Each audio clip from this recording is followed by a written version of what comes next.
Welcome to Learn with FJ YouTube channel. Today we are going to discuss the topic, Translation is Rewriting, from the module, Literary Translation in the paper, Translation Theory and Practice. You can get the detailed PDF notes of this video for just ₹10. Contact via WhatsApp.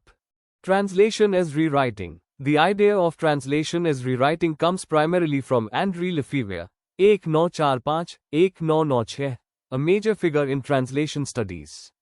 In his influential work Translation, Rewriting and the Manipulation of Literary Fame, 1992, Lefevere argues that translation is not merely the transfer of meaning from one language to another, but a recreation or rewriting of the source text.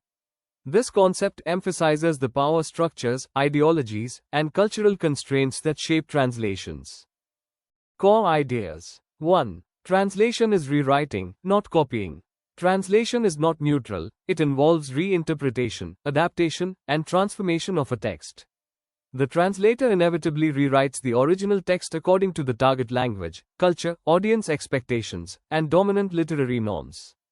2. Rewriting and ideology. Translators work within a cultural and ideological framework.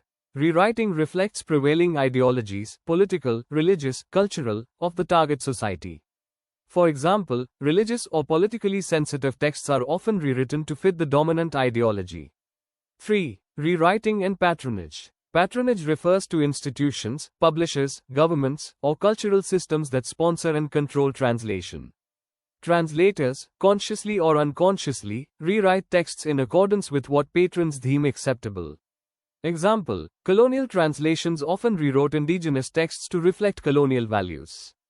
4. Rewriting and poetics. Every culture has its poetics, the set of literary norms and conventions that govern style, genre, and form. Translators adapt texts to suit the poetics of the target culture.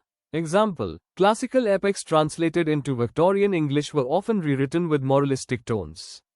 5. Forms of rewriting. Translation itself is the most obvious form of rewriting. But Lefevere also extends rewriting to summaries, anthologies, adaptations, commentaries, historiography, and criticism, all of which shape how a text is received in a new culture. 6. Manipulation. All rewriting is a form of manipulation. This manipulation is not necessarily negative, it is inevitable. Through manipulation, texts are reshaped to survive in a new linguistic and cultural environment. Implications of the theory. Rejects neutrality. Translation is never objective or transparent. It always involves choices. Power dynamics highlights the role of power, ideology, and institutions in shaping translations. Cultural exchange shows that translations are central in shaping how cultures perceive each other. Literary fame. Many writers become internationally famous not because of their originals but because of how they were rewritten in translations. Examples. Bible translations. Different versions rewritten to fit doctrinal or denominational needs. Colonial translations. Indigenous stories rewritten by colonial translators to fit Western perspectives. Children's literature. Often rewritten to censor violence, sexuality, or cultural taboos for younger audiences. Criticisms. Some critics argue that Lefevere overemphasizes ideology and underplays the linguistic and aesthetic aspects of translation. Others suggest that his theory might reduce the translator to a passive agent of cultural forces, though in practice translators also resist and challenge ideologies. That's all about the topic, translation as rewriting. You can get the detailed PDF notes of this video for just ₹10. Contact via WhatsApp. Write your feedback of this video in the comments. Like this video if you loved it. Subscribe this channel for more. Thank you for watching.